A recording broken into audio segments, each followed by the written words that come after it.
वो पुत्री मिलती है जिन्हें शकुंतक द्वारा जब उनकी रक्षा की जा रही थी तो उनका नाम एक पुत्र की प्राप्ति होती है जिसका नाम भरत पड़ता है।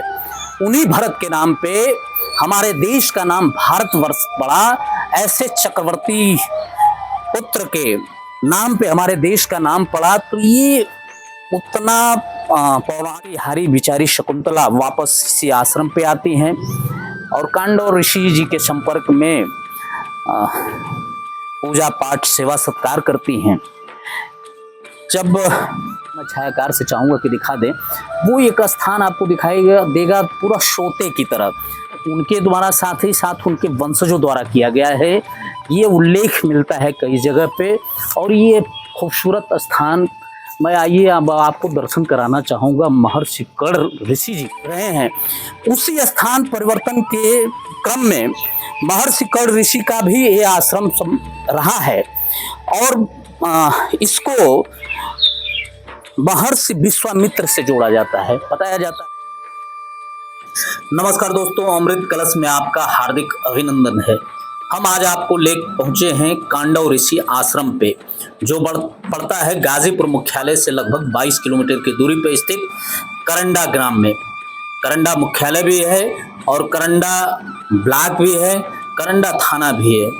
ये आश्रम सीधा जोड़ता है हमें शकुंतला और भरत से।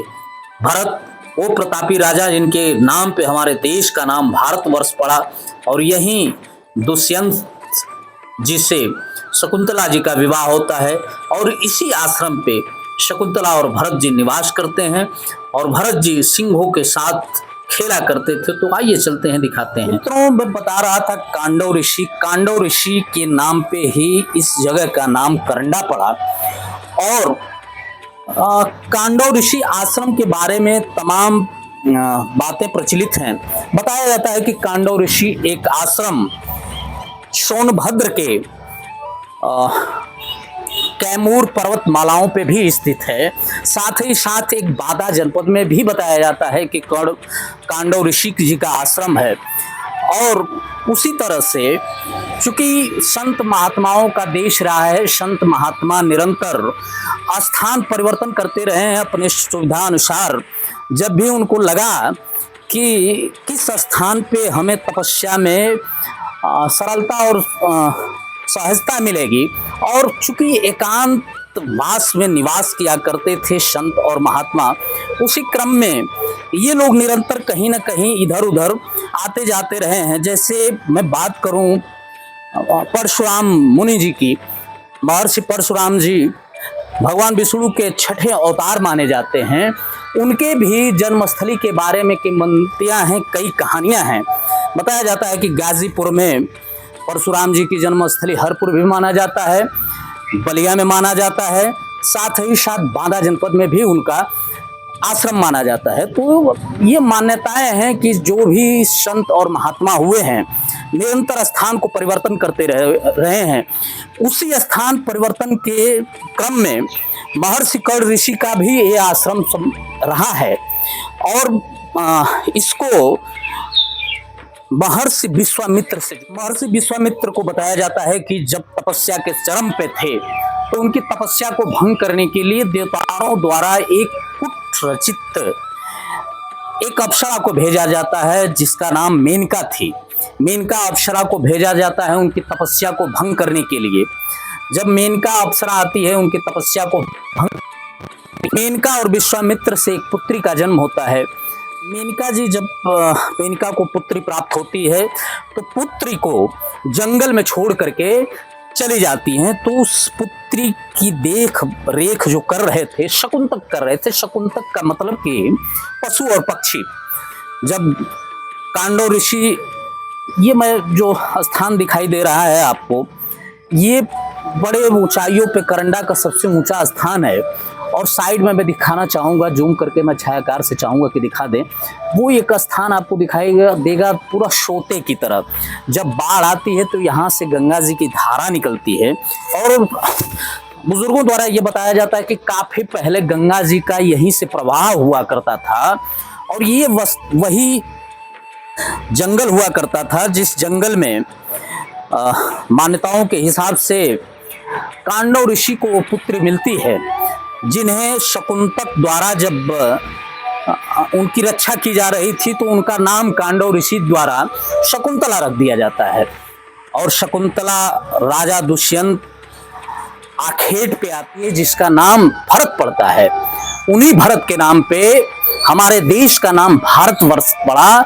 ऐसे चक्रवर्ती पुत्र के नाम पे हमारे देश का नाम पड़ा। तो ये उतना पौराणिक और धरोहर धारोहिक स्थान है जिसके बारे में बताया जाता है कि जब चूंकि ये गाजीपुर में बताया कि भगवान परशुराम जगदम्ब मुनि से लगायत तमाम ऋषि महर्षियों की नागा बाबा मौनी बाबा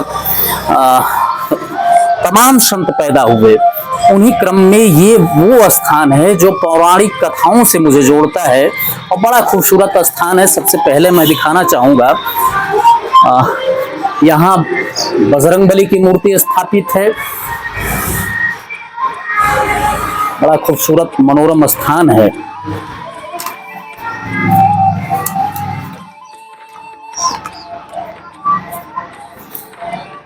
ये बजरंगबली की खूबसूरत मूर्ति स्थापित की गई है।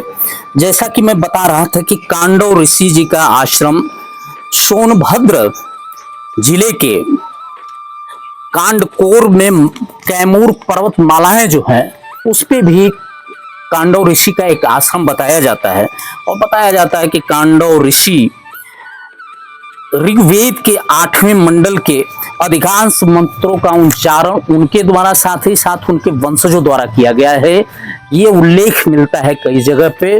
और ये खूबसूरत स्थान मैं आइए अब आपको दर्शन कराना चाहूँगा महर्षि कर्ण ऋषि जी का, जो कि बिल्कुल छायाकार से मैं चाहूँगा ये खूबसूरत मंदिर है जहाँ पे महर्षि कर्ण कांडव ऋषि जी की, चूंकि अभी मंदिर बंद हो गया है, ताला लग गया है, मैं बाहर से ही दिखाना चाहूंगा कांडव मंदिर।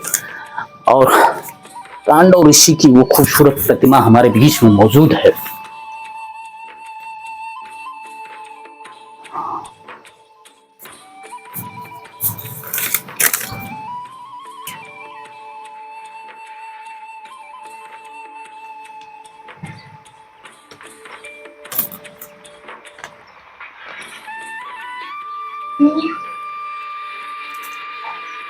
जब राजा दुष्यंत शकुंतला जी से भरत पुत्र के रूप में जन्म होता है, जब शकुंतला राजा दुष्यंत के पास पहुंचती हैं तो राजा दुष्यंत जी, आप लोगों ने कहानियों में सुना होगा, राजा दुष्यंत जी मना कर देते हैं उनको पहचानने से।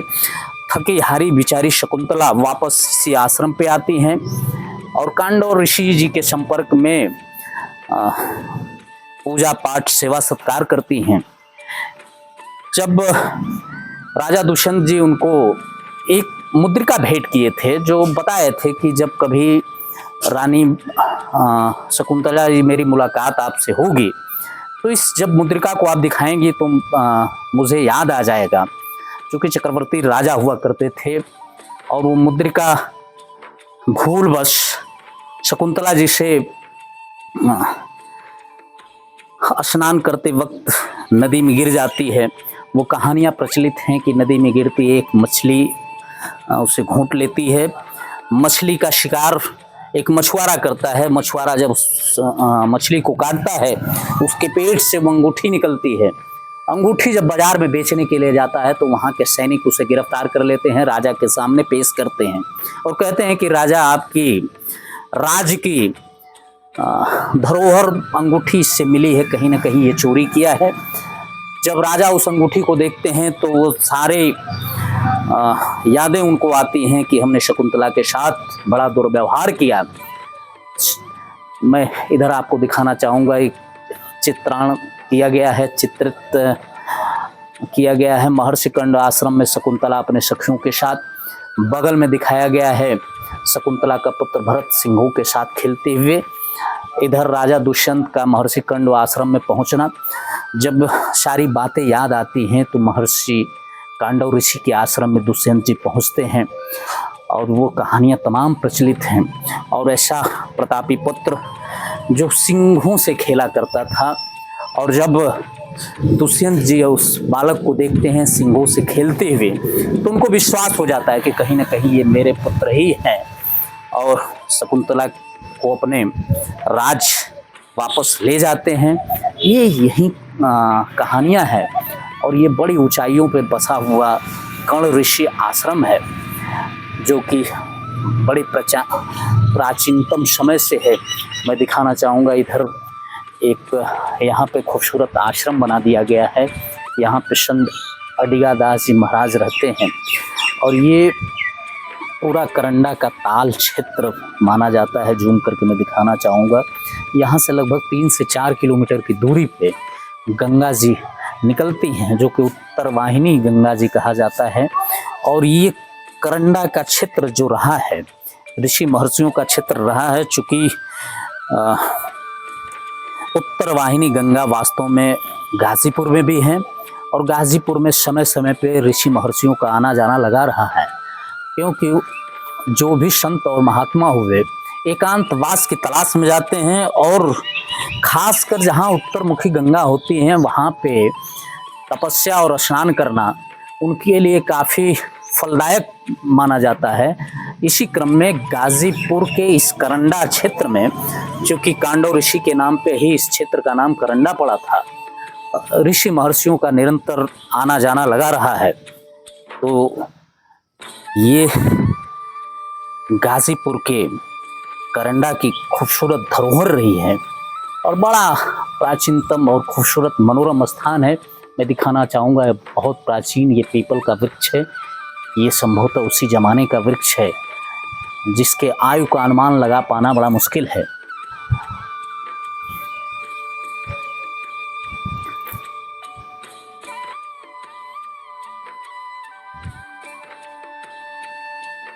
बहुत बहुत धन्यवाद मित्रों। उम्मीद करूंगा कि आपको वीडियो पसंद आई होगी। वीडियो अगर पसंद आई हो तो लाइक करें, शेयर करें, और चैनल को सब्सक्राइब करने की कृपा करें। तब तक मिलते हैं आने वाले पुनः नई दूसरे वीडियो में। तब तक के लिए सभी सम्मानित साथियों का हृदय से आभार व धन्यवाद।